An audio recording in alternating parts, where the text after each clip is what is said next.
Hey there everyone, that sexy nerd is back again, and Nostalgia Critic did Scoob. Yeah, never saw this. Never saw anything about it, barely saw the trailer. I saw the trailer and it showed how he met Scooby as a puppy, and I was like, no, this movie is not canon. It is not part of the pup named Scooby-Doo universe. So, was not accepted in my line, so I was like, blech, blech, blech.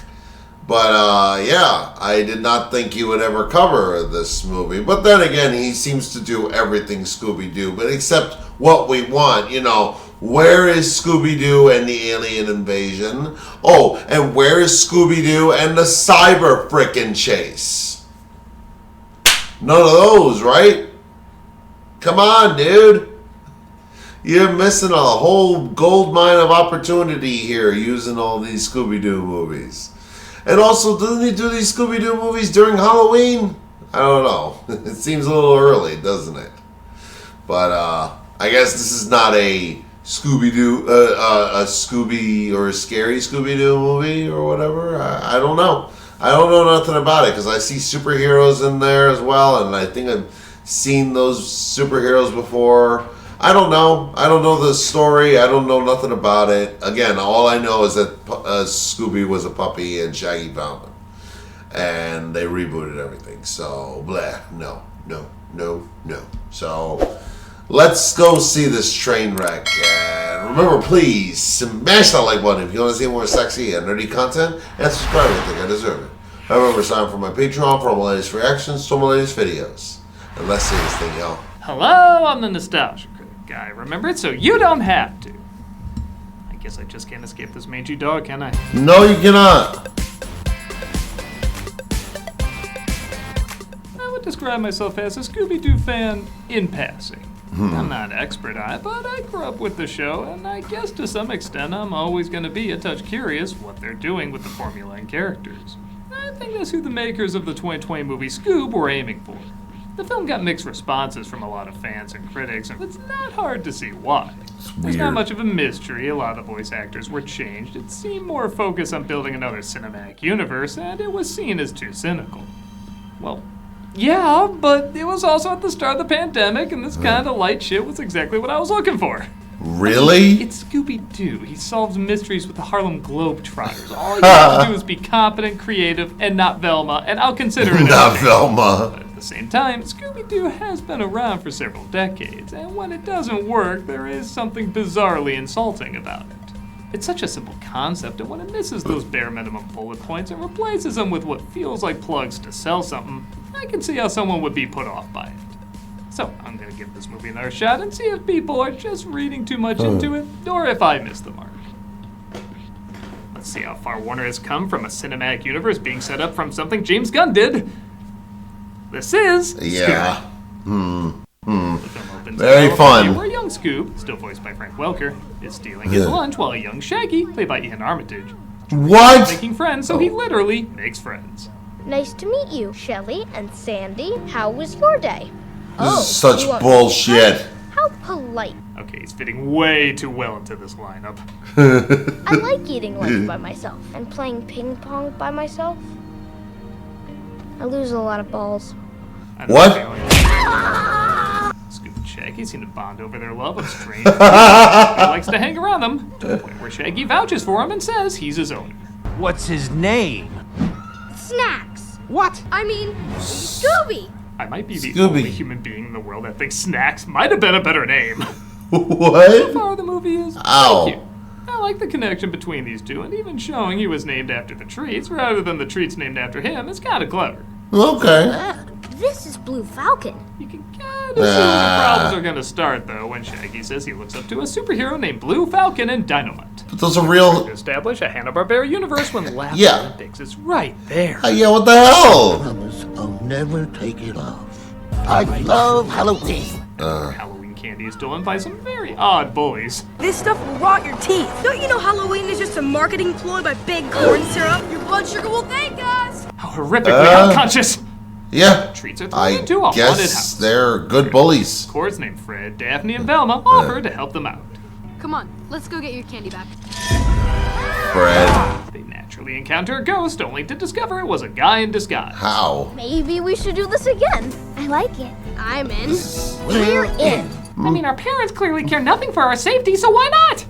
This is super insulting to the pup named Scooby-Doo universe. It's bullshit. They recreate a lot of classic Scooby-Doo. Uh-huh. Scooby-Doo, you ready for your... That one being new. No, it's Older not. make a good living solving crimes involving people dressing as spooks. Their voices changed too, despite a lot of backlash. With Will Forte as Shaggy, Zac Efron as Fred, Amanda Seyfried as Daphne, and Gina Rodriguez as Velma. It's time to turn Mystery Inc. into a real business. Where am I and pay taxes? Wait, have you not been paying your taxes? I handle our accounting. We're supposed to be meddling kids. Are we even old enough to pay taxes? Yeah, what the So hell? the replacement voices sound fine. Yeah. He gets wanting some better known names for a movie, but my question is Will Forte really bigger than Matthew Lillard? Yeah, why I can't have you no just extreme have... thoughts on either of these actors. They're both fine, but I just don't get replacing someone who is a name and has voiced the character for years with someone who carries roughly the same size audience and hasn't voiced him for years. It's an odd choice. Yeah, and also Matthew Lillard is honestly the best replacement for Casey Kasem. I'll say it right now. He sounds just like how Shaggy should sound. Speaking of questionable voice choices, What We the? appreciate your interest Simon in Mystery Cowell? Inc., Mr. Cowell. Identifying potential is what I do. today's guest star ironically looks less like a cartoon than the actual guest star does. I can't invest with these two involved. What's more It looks like valuable than Shrek. friendship? Literally anything. Simon says if he's going to invest, he doesn't see the point in having I hate Scooby this. and Shaggy on board, causing the gang to, tell me if you've heard this in Scooby-Doo, split up. I hate this. What does he know? Scooby and Shaggy are attacked by bowling pin scorpions. Yeah, I'm sorry, I'm gonna like a movie where I get to say that. What? Saved by, wouldn't you know it, Blue Falcon. I'm Dee Dee Skies. This guy named Dick Dastardly. He's a psychotic Dick supervillain. Dastardly. He's trying to... You. Okay, even for a series Dick where we're supposed to Dastardly? find people dress up like dinosaurs to get pirate treasure, this is moving a little fast. Blue Falcon doesn't go anywhere Hey. without him. And yet here I am, without him. As Kirsten Clemens and Ken Jeong as his assistants, Dee Dee and Dynamite, as it looks like this is actually Blue Falcon's less impressive son, played by Mark Wahlberg. Oh. Dead, he retired. We still miss him very, very, very, very, very. Oh no, he's glitching. No, I'm not. You might have noticed this is less the characters from Scooby-Doo and more the characters from a pup named Scooby-Doo. Yeah, so what the I think hell? are the same, but are actually quite different. This was a bit more of a parody with changes like making Fred mostly a dumbass and Daphne vainly self-absorbed, which is very different from the original. And again, I can is see it? that not being someone's thing, but I see Jason Isaacs voicing Dick Dastardly and I just shrug. I'm down for this. You've lowered the bar to new depths of craven ineptitude I didn't even think were possible. Also, I'm sorry, some of these lines still make me laugh. Adventure's calling, and it's for you. Hello, Adventure. Yes, will you take my name and number off your list? Oh, sure. You can do that to this finger. Scooby comes in to go That's along with funny. it. While back at the bowling alley, the rest of the gang searches for clues. And gangly dude that had this habit of using the word like, almost as if he was some middle-aged man's idea of how a teenage hippie talks. Well, Forte's in his 50s. They're given one of the robots and they look it over. Trace amounts of mustache oil, 12-year-old scotch. Ugh. Is the bad guy my dad? First time I've been concerned about Daphne's home life. Ooh. The clues lead back to Dastardly, and apparently he wants to for his connection Look to you a up. historical figure. Dick Dastardly. Scooby-Doo is the last descendant of Peritas? Who's Peritas? He was Alexander the Great's dog. Ah, that's Oh. why he's clever enough to talk, but still sounds like the product of a lot of inbreeding. Ew. Ice cream? Of course. I can't pretend every joke in this is great. Brian, last time you listened to someone on the internet, you thought Tinder was an app that delivers firewood. Well, I punched up a script I never even read. Where's my paycheck? It's kind of okay. Dastardly corners Team Falcon and their army of Easter eggs and manages to get Scooby alone in a Hall of Mirrors. Not gonna lie, I always perk up when I hear Hall of Mirrors in anything because visually it's almost always gonna look awesome. Oh. You, my friend, are special. Honestly, this scene is so cool, I overlook the literal dick jokes being made. Call me Dick. Rick? I'm a dick. Rick? Dick. Well. Penis! Try to figure out how to outwit Dastardly. Do something! Like what? Drop some F-bombs! Hey, man, whoa, let's keep it PG. Even that's hanging on by a thread. Wow. F-bombs away! Get away, but find out Dastardly is after Scoob. So Falcon decides to make him an official sidekick, which means he has to take off his collar, which Scooby said he would never remove. Oh, looks like that old collar's in the way of the chest panel. Oh, Ruby. Aw. Again, when people think loyalty and Scooby-Doo, they'll immediately think of this movie. Yeah, what the hell? Tuned up as it looks like the mystery machine is getting pulled in. Good evening, officer. Really? Oh my god, Fred. Why is it always a song? Comedies know there's more than one love song out there, right? Because it's the funniest? Have any idea how fast you were going? Too fast. Dumbass! My life, well, that explains What? my fashion choices. Ah.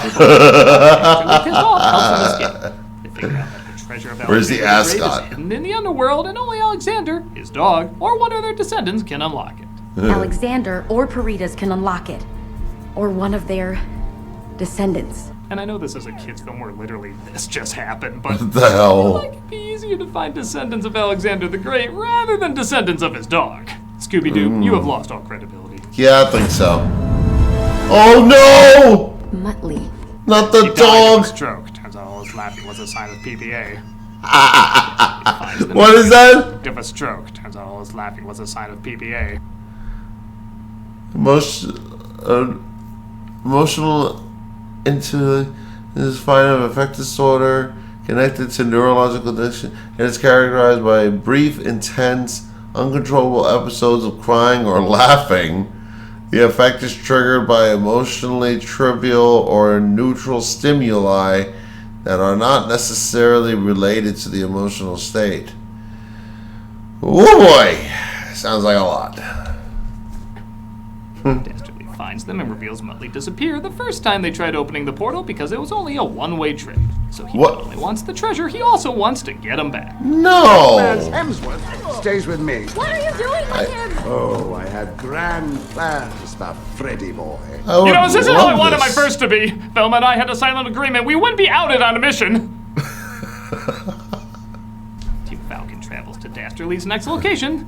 The heat from the geothermal vents is creating a completely unique ecosystem. Which appears to be... Wasn't she supposed to be like... It's just to get Captain Caveman in there. Ah! Pretty much out of nowhere goes berserk because Scoob took off the collar, even though he points out he told him to. Whipped off your collar? You gave me the nod. But I didn't think you'd really do it. Just come with us. Scooby. What happened to us? Yeah, this part is stupid, and honestly, it's been done so much better in other versions. This clip is almost Are you 15 years cheating old, on and me? I still laugh my ass off at it. Stop it, Shaggy. I'm not stupid. Are you cheating on me? Crazy talk. Raggy. I know Frank Furter already has an Emmy, but he should get another one just for that delivery. Oh, of course. We've heard this in Scooby-Oo. Scooby and Shaggy splitting up. What? Never thought I'd say this, but Simon Cowell was right. How dare you? They run into, as I said earlier, Captain Caveman, voiced by gigantic question mark Tracy Morgan. What? Speak slowly, so that you may process the welcoming tones of my voice. What? He's starting to sound better, isn't he? What? And I'm just not a Tracy Morgan guy. Probably the most entertaining thing I've seen him do is just talk about octopuses. What? No, really, this guy's fascinatingly obsessed. They taught me how to live in an environment that can be sometimes hostile. Gave me wisdom and understanding. That is light years more engaging than him as Captain Caveman. And something is wrong when a sentence that weird sounds so correct. Oh. Hey, those are some dope wheels. Oh my god. He's... Okay, not quite there, but he's still alarmingly too close. Shaggy has a random change of heart from his random change of heart. Yeah, at least this dumb shit doesn't last that long. But Dastardly disguises himself as Fred to trick Shaggy into taking him to Scooby. Dastardly kidnapped us and was holding us captive on his super awesome airship. Jeez, that thing is cool. Super damn Cartoon satire of an egotist sounds less cartoony than the real-life egotist. It looks like Dastardly also needs I know, right? to open up the portal, which Falcon and Scoob have found, but now have to fight for. I love a challenge like I love dinosaur eggs. Over easy. It just sounds wronger the longer that voice stays in that body. So basically, somebody saw the stadium fight with Attack of the Clones and said, "Hey, we can make it more boring and pointless." Shut up. Again, to its credit, does wrap up pretty quick. I need to tell Scooby. Dastardly reveals himself and takes Jesus. the ball, as well as Scooby, leaving the rest of the gang behind. What the hell? A speech about saying things right, and because 90% of the emotional moments mean nothing, I really don't care. I'm just looking for a few laughs. Opening the gates to the underpass. Underworld. And letting loose Underpass. Cerberus. We get out of Middle Earth. Copyright infringement. What you got? Okay, yeah, that was pretty funny. Up the portal, recreating the one good shot from Lawnmower Man 2. That's not fair. I only saw the trailer. I bet you didn't even see that. And Oh, what? Butley, who appears to have passed. This is a sequel. I'm so sorry. There are so many things. You're alive? You cantankerous kid! Oh. How could you do that to me? Hey, to be fair, he did kill my lifeline when he cut off you-know-what. What? Our heroes tried to stop him, but it looks like the portal has protection. Thus, they need to find a way to send him back and close the gate. Look at Scooby and Shaggy. They're terrified and they're taking on Cerberus. Well, they're not Again, really. the graphics is fine. It's colorful and looks good, but you're mainly just waiting for them to do and say the stuff you know they're supposed to do and say. You don't need your dad. He's the hero. I'm not. I can't win this. He becomes a hero. We need a plan. Scooby and Shaggy have to make a sacrifice. We'll distract Cerberus. One of you has to hold the gates shut here. While one of you locks them from inside. They show that they've grown. We've grown. Or literally say it, because again, emotionally we know they haven't grown. Wow. And Shaggy chooses to keep the portal locked on the inside so Scooby can continue to live his life on the outside. Oh. Ultra Instinct Shaggy is born. This is the film that kills off Shaggy. Last of Us 2, a Scooby-Doo stories. Actually, Wow. Shit, that would have made that season better. RuPaul so quickly explained, I still don't quite follow it. Our bond will never break or bend. So, my friend, it's time to return to your home. Huh? Shaggy returns home. They captured Dastardly. Or did they? What? I also played Rum Tum Tugger. This makes no sense. Of course it was I him. can't decide which twist I like better. I mean, I can see Simon owning Muttley. Yeah. They decide Scooby and Shaggy are the heart of the team, and they use that to get the money to That was go more funny. professional. And because this film thinks it's the late 2000s or early 2010s, Oh dance no. party! Not dance party. But seeing how this is based on the cartoon from the 70s, there could be a few throwbacks. What do you say, buddy? Let's Scooby-Dooby do it. All right, that's 2 punched up lines without having to read the script. Where's my next paycheck? And that was Scoob. Seeing how the word I probably used the most in this review is fine, I think it's, you guessed it, Fine. Like I said, I remember seeing this at the beginning of the pandemic, and I was probably looking for something lighter and more colorful to take my mind off things. So it's possible I just connected to good memories of escapism. But this is Nostalgia Critic, and it's about seeing past nostalgia. So I totally acknowledge it's very easy to see this as maybe too light, even for Scooby-Doo. You can see the obvious one-liners that were added later and the commercialism of trying to sell its own universe that never did get off the ground. There's not much of an emotional core, and while I don't remember any awful jokes, they basically range from decent enough to kind of forgettable. But again, I'm a Scooby-Doo fan in passing. I've seen far worse from this franchise, so maybe that is why I'm more lenient towards it. What are your thoughts? There's still some good animation, colorful visuals, and a cast of characters in a scenario that is still going several decades later. So whether you see this as one of the stronger interpretations or the weaker ones, it's still pretty cool knowing that all this time later, something this simple can still feed an audience's appetite. I'm a nostalgia critic. I remember it, so you don't have to. Okay. Yeah, just about as much as I expected. You know, it's nothing special. Like, I